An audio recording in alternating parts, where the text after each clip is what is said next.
Warning, in this recording I did die in nights 5 and 6, and I included the deaths, so be wary of that. I don't want to scare anyone with death noise. So I'll let you know if there's a jump scare, or I just won't. Hey, good job, night 5. Keep a close eye on things tonight, okay? No, I From what I refuse. understand, the building is on lockdown. No one is allowed in or out, especially concerning any previous employees. When we get it all sorted out, we may move into the day shift. The position just became available. We don't have a replacement for your shift yet, but we're working on it. We're going to try to contact the original restaurant owner. I think the name of the place was Freddy's Family Diner or something like that. Oh dear. Closed for years, though. I doubt we'll be able to track anybody down. So just get through one more night. Hang in there. Good night. Good night.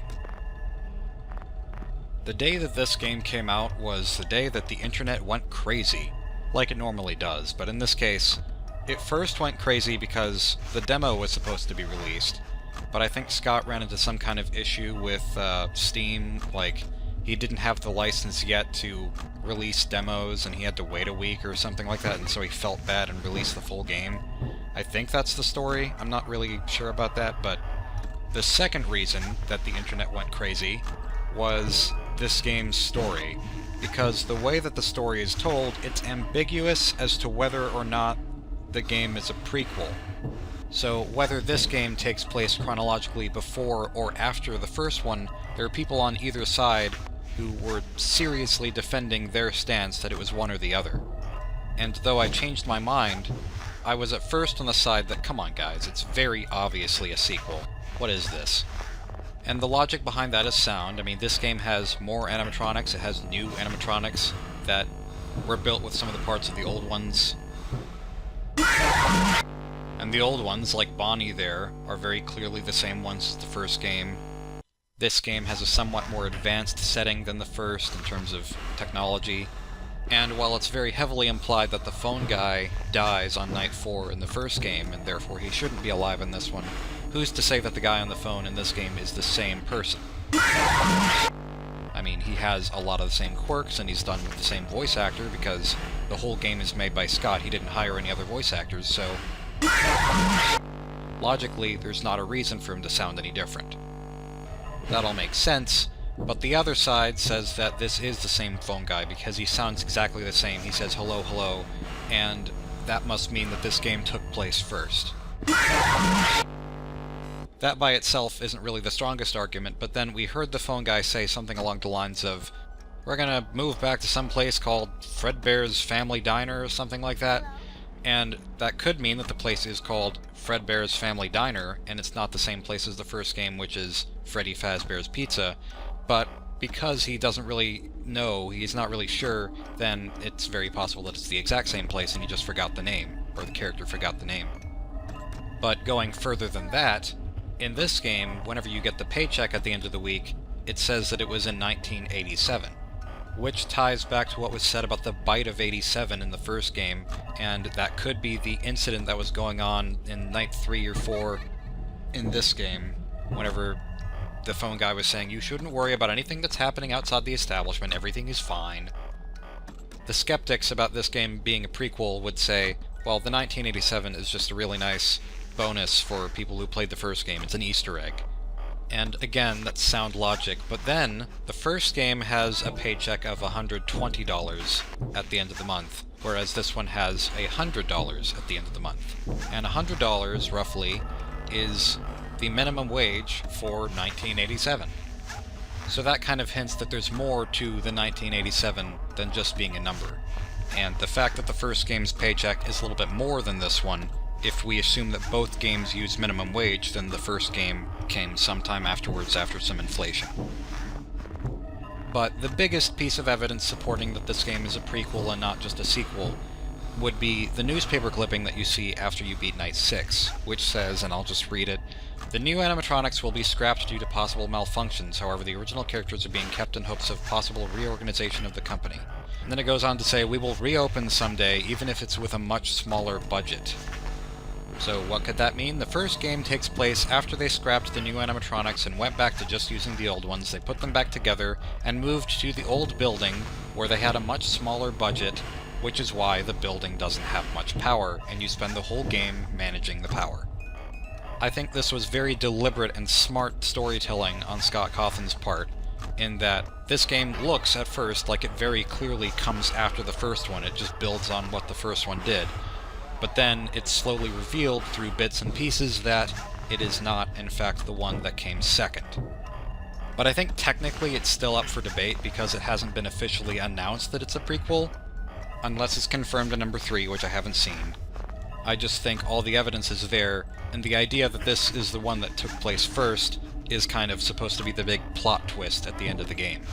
There might be plenty of other stories in movies or in literature where it's revealed that a sequel is actually a prequel, but I haven't seen any of them. This is the first time I've seen something like this done, and I think it's very cool how it's done.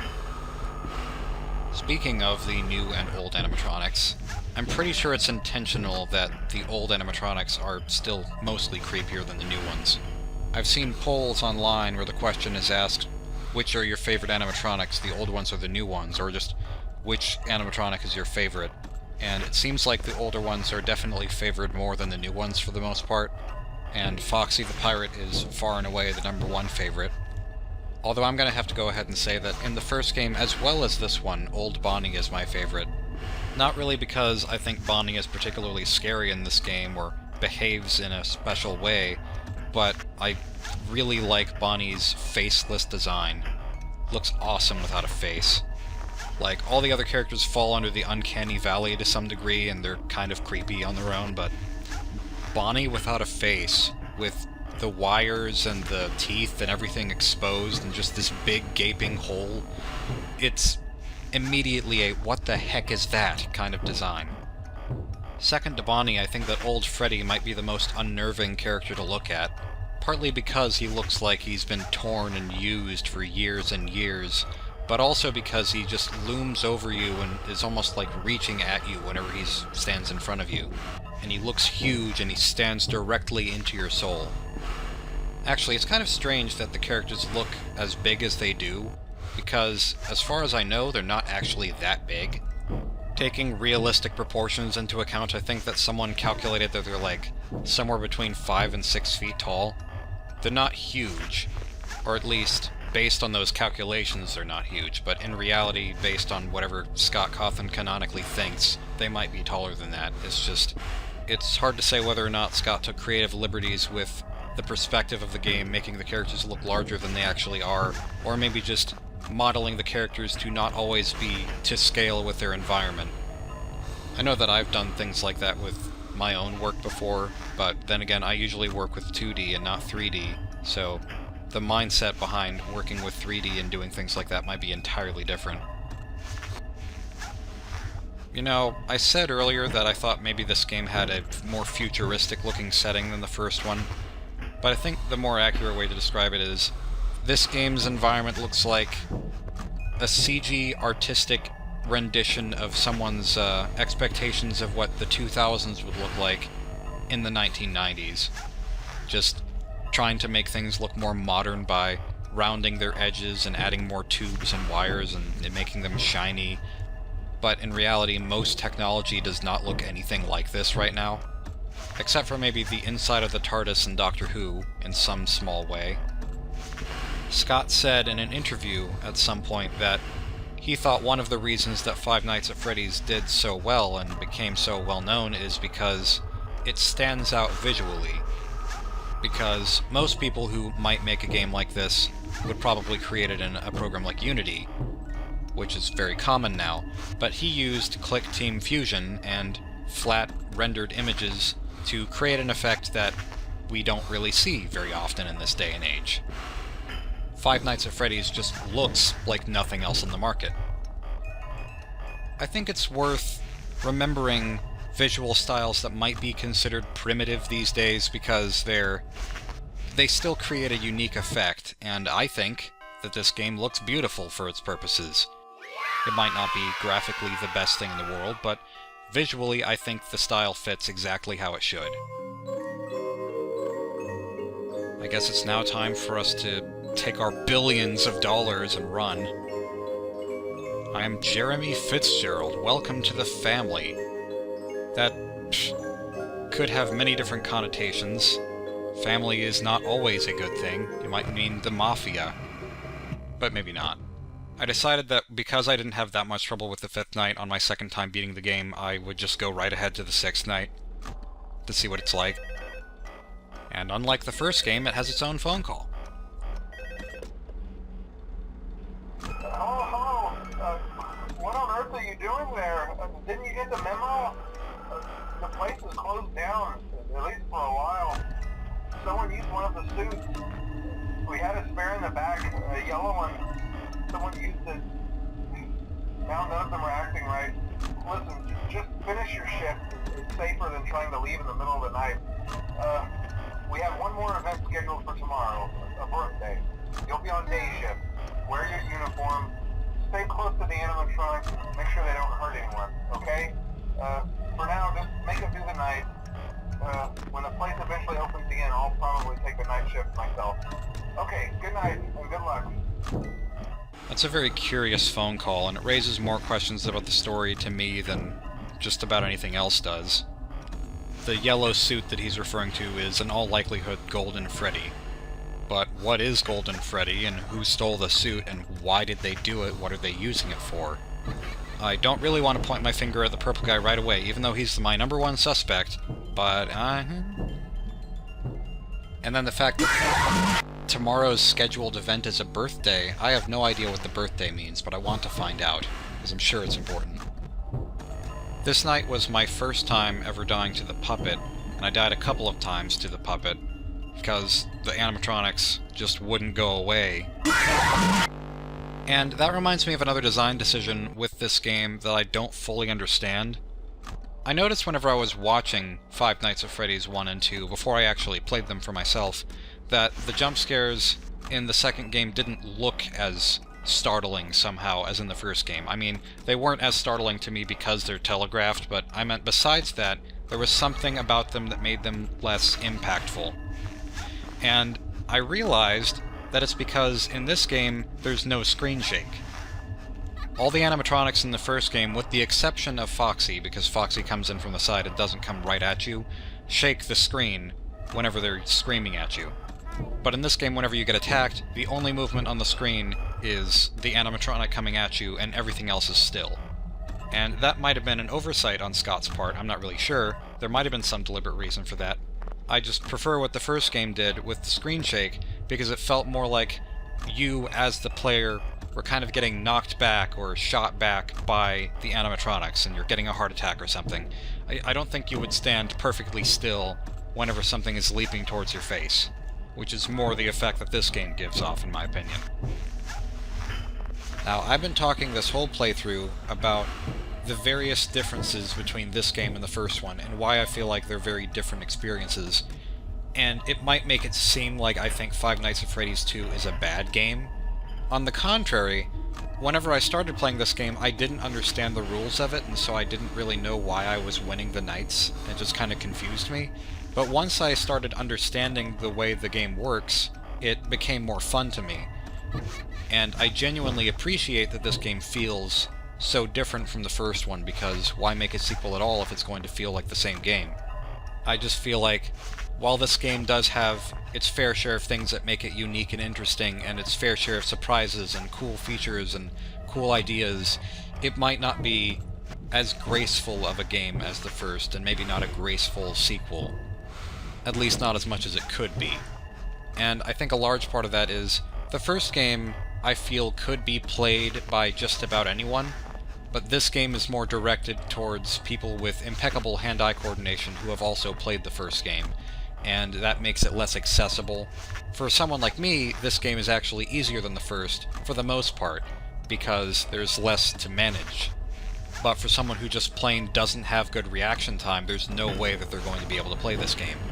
So it's like, a lot of what made the first game really enjoyable and easy to play but hard to master, this game kind of has the inverse of that, and what made the first game special, this game doesn't really have so much. It has ideas that are aimed towards a very different audience within the gaming community. I was curious, and so I looked up the review score reception of the first game and this one, and the first game has scores in the 90%, and this one has scores between 60 and 70 from most reviewers. I feel similarly. I mean, I'm not really one to give review scores, and I might not think this game is a lesser game for the same reasons that those reviewers did. I just feel like the layout and the emotions that are created with this game are all weaker than the first one. Except for the emotion of agitation, because Five Nights at Freddy's 1 did not annoy me whenever I played it. I always felt like whatever was going on, if I died, it was my fault. Or, if it wasn't my fault, then there was some rule that I felt like I had overlooked. There was something else to figure out, to learn. And in this game, I felt like I learned all the rules relatively quickly, but there was never really a point in which I thought that my getting a game over was honestly justified. Part of it was, I feel like no computer mouse that I've ever used has ever been perfect, and one slight fault with using a mouse in this game leads to your death, and it's very unforgiving. I'm a fan of games that are always forgiving, but are still very difficult because you have to keep on your toes. And the other thing that killed me was the lack of an opportunity to return to the music box and wind it up because too many animatronics in a row would come at me and waste my time because I had to have the mask on. I'm not convinced that every time you play a later night, there's a chance of winning as a result of the balance being a little awkward.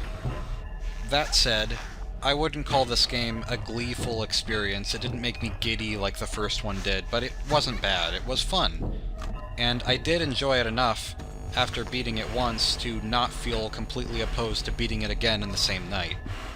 It still has that really addicting factor that the first game has, where every time you lose you want to jump right back in and keep going. You want to do your best, finally succeed, because eventually it'll happen. Eventually you know that you're going to win. It just gets a little bit closer every time. Like any challenging game worth its salt, it feels really good to get to the end and to succeed, because it's not a fluke. It takes perseverance, it takes understanding. You have to dedicate yourself to it and improve. This game might be frustrating to me, but it's not an entirely punishing game to me, because it is possible to keep playing and improve. Maybe sometime down the road I'll feel like I've improved my game enough to try and beat 1020 mode officially, though the likelihood of that is fairly slim. But I have seen that with Night 7, there are lots of variations of Night 7. You don't just have to play 1020 mode, there are also set challenges for specific animatronics at specific difficulty levels, and if you beat those specific presets, you can get cute little dolls of the animatronics on your desk. The ones with the really huge eyes. That's one thing that I can say I admire about this game over the first one. Scott put a lot of attention into giving this game replay value in a different way than the first, because there are lots of hidden secrets and aesthetic changes every time you play the game, such as that random Foxy the Pirate image that I saw once whenever I pressed play game again, or Balloon Girl under the desk. Another example that might only appear in Night 7, I'm not really sure, I haven't seen it myself except for in certain other people's playthroughs, but there's a character named Shadow Bonnie that appears in the left corner of the room, and it's just basically all you see is sort of a face on this black silhouette that looks kind of like Bonnie. And one hallucination that I haven't seen except in screenshots is an animatronic skeleton walking around by itself, without a suit. And there are even more than that, but then there's the replay value from the challenges after the game is over. And there's a reward after each of those that isn't just a star under the title of the game. It's just cool to me that there are so many things that you can see and so many things that you can try in the game that it's entirely possible that you will find something that no one else has even found before. And the longer that you play, the more you're rewarded with witnessing cool things like that. I'm sorry this Let's Play was more of a serious, in-depth review than a Let's Play, but I felt like I had a lot of things that I needed to say. So, thank you all very much for watching. I hope it was still enjoyable, and I am for sure going to play Five Nights at Freddy's 3 very soon, because I am excited for that. So, I will see you all then.